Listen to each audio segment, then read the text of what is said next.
Welcome to the wonderful world of Lunn Learning, a new and exciting way for children to learn about nature, wildlife and conservation through stories. The first is an adventure story called The Squirrel. Chapter 4. Red Spreads the News. Red's tummy was full, really full, and as he waddled through the forest, he let out a huge burp. Brrr. Oh, that feels better. He rubbed his full tummy and thought, this must be what the girl squirrels feel like when they're expecting babies. I'm glad I'm a boy squirrel and I don't have to lug a lump like this around for weeks. I'll never make fun of them again when they're expecting. He waddled on, chattering to himself, burping away, and doing some body burps too. Who's there? Came a weak and timid voice from a nearby tree trunk. It's me, replied Red, looking around to see where the voice was coming from. Who's me? asked the voice. Red twiddled his ears and a few hairs dropped out. Who's me? He thought. He didn't know who it was, and he decided it must be some sort of game. I don't know who you are, he said with a giggle. Red was in a very good mood now that he had a very full tummy. No, I meant, who are you? Said the faint voice. I'm Red. Red? Oh, Red! And slowly a head appeared at a hole in the tree trunk next to where Red was standing. It was Whiskers. Hello, Whiskers, exclaimed Red. How are you? I haven't seen you in ages. Then Red noticed something strange. Whiskers hadn't got his magnificent moustache anymore. There were just one or two whiskers where it used to be. I'm not very well, replied Whiskers. I'm very hungry. All my food's been stolen.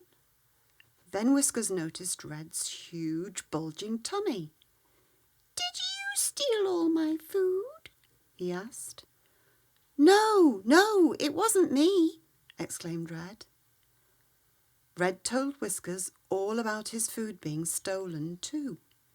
He told him that grey squirrels had invaded the forest and that they were the ones stealing all the food. He described how a pine marten had come to his rescue and that he'd shown him where the grey squirrels had stored all the food. As Red told his story, Whiskers felt a little bit stronger, and when Red had finished, he crawled out of his den and staggered to the ground where Red was standing. So what's the plan? Whiskers asked. Plan? Said Red. There isn't a plan. Just eat the food, I guess. Well, that's okay for now, said Whiskers. But then what? Red twiddled his ears and a few more hairs dropped out. He looked at them in his scrawny claws and realised that just eating the food wasn't going to solve the big problem of the grey squirrels living in the forest. Let's go see Stick. He'll know what to do, said Red. Good idea, said Whiskers. I knew you'd have a plan. So they set off to see Stick. On the way, Red showed Whiskers some of the places where PM had said the grey squirrels were storing food. Whiskers eagerly munched on some of the pine cones they found, and he began to feel much better already. When they got to Stick's den, they peered into the hole in the ground. Stick was a wise red squirrel. He was too old to climb trees, so his den was deep down in the ground at the base of the biggest pine tree in the forest. Stick! They both shouted down the hole. Stick! They called again. Silence. He must be sleeping, said Red. You stay here and I'll crawl down and find him. You can't do that, Whiskers said nervously. That's not allowed. Whiskers was very well-mannered, and he knew it wasn't polite to just barge into somebody's home. But it's an emergency, said Red. We need to pick Stick's brain. What? That's disgusting. I don't mean we actually pick at his brain, Red explained. He'd forgotten that Whiskers took everything literally. I mean we need to ask Stick what we should do. Oh, that's okay. Why didn't you say that? Well, it's... Red couldn't explain. I'll stay here and you crawl down and find him, said Whiskers, as if it was his idea. I'll call if anyone's coming. OK, Red nodded. Whiskers stood to attention on the lookout at the entrance to Stick's den, and Red entered the hole. Red crawled slowly and carefully along the narrow tunnel. Down and down he crawled. There was a little bit of light entering from the hole where Whiskers was standing, but as he crawled further, the light faded, and soon Red was in total darkness. Stick! Are you there, Stick? He whispered. Then he thought, why am I whispering? I'm trying to wake him up. I should be shouting. Stick! He shouted. Stick! He stopped and listened. He couldn't hear anything. Then he felt something crawling on his neck. Yuck! What's that? He said out loud and flicked something out of his fur. Creepy crawlies give me the creeps, he muttered as he started to crawl forwards again, even deeper into the tunnel. On and on he went. Then he had a thought. What if this was the wrong tunnel? What if this wasn't leading to Stick's den? What if he was crawling down into a rabbit warren, or into a badger set, or into a fox's den? He started to panic and tried to turn round, but the tunnel was too narrow. He shrieked and made such a noise that he could hear it echoing around. He thought it was coming from another animal, and it made him shriek even louder. That was when he heard Stick's impressive voice. Who on earth is making that racket? Shut up and get out of my den. Get out or I'll whack you with this stick. Be gone, I say. Red crawled forwards into the inner chamber of the den. Oh, Stick, it's me. It's Red, he sighed in relief. Red? Why are you down here? Stick's voice was calm and sounded concerned. Red told Stick what he'd told Whiskers. He told him that all his food had been stolen and that grey squirrels had invaded the forest and were stealing all the food. He described how a pine marten had come to his rescue and that he'd shown him where the grey squirrels had stored all the food.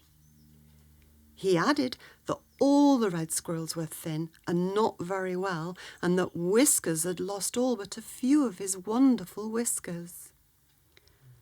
As Red told his story, Stick was completely silent. When he'd finished, he waited to hear Stick's response. But Stick said nothing. Everything was silent. It was a bit spooky. Stick? Are you still there, Stick? Red asked. Yes. There was silence again. Did you hear what I said, Stick? Yes, of course I did. I may be old and doddery, but I'm not deaf. Not yet, anyway, said Stick, a little bit irritated. Red realised he should keep quiet. Stick was thinking, and when Stick was thinking, he needed it to be quiet. After what seemed like forever, Stick took a deep breath and said, I have a plan. Go get Whiskers and send a message to her ladyship to ask if she would kindly meet us all by the stump. I'll see you there. Hurry, there's no time to waste. Yes, Stick, will do, said Red. He turned and scampered up the tunnel as fast as he could. He wasn't as fit as he used to be, and he often had to stop to catch his breath. He could see the light at the end of the tunnel. He kept going, and soon he was out. Whiskers was still there and still standing to attention. When he saw Red, he breathed a huge sigh of relief. Crikey, you were gone a long time, Red. I nearly came in after you, but I didn't want to leave my post. You did the right thing, Whiskers, said Red. Stick's got a plan. We've got to get a message to her ladyship, and we must all meet him by the stump as quickly as we can. I'm on it, said Whiskers, and he started to whistle a strange tune.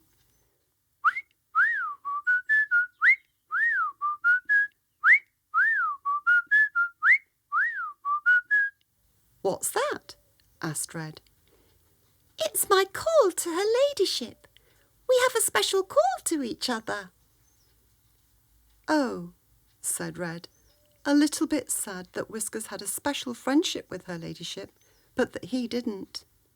Whiskers could see that Red looked a bit sad. What's the matter? he asked. Nothing, Red said, as he looked down and shrugged his shoulders. Then he put on a brave face and continued, Nothing, I'm just a little bit tired, that's all. Come on, let's get to the stump. They scurried across the forest floor. They weren't well enough to climb the trees and leap from branch to branch like they normally would. They rushed across the floor and were panting heavily when they got to the stump. Stick was already there. They were shocked by how frail he looked. He seemed much older and thinner than when they last saw him, and now he had some grey hairs and a few bald patches too. He was standing calmly and using his stagger stick to steady himself. How did you get here so quickly? Panted Red, as he and Whiskers ran to the stump. We came as fast as we could, and you're not even out of breath. Secret passages, explained Stick. The forest floor is full of dark secret passages. There's a huge network of old burrows from long ago, and I know them all well. When you're as old as me, you'll know them too. But until then, they're mine. My shortcuts to here, there, and everywhere. He smiled a knowing smile and had a twinkle in his little eyes that he'd screwed up tight in the light. Red was fascinated. He wanted to grow old and wise like Stick, and he wanted to find out about all the secret passages. He wanted to learn all about them. He took a long look at Stick, and he could see how old and frail he was. Red decided he'd visit Stick much more from now on. Written and narrated by Fiona Lunn. Recorded by Tony O'Malley. Produced by Guy Benoist. Illustrations by Sarah Westaway.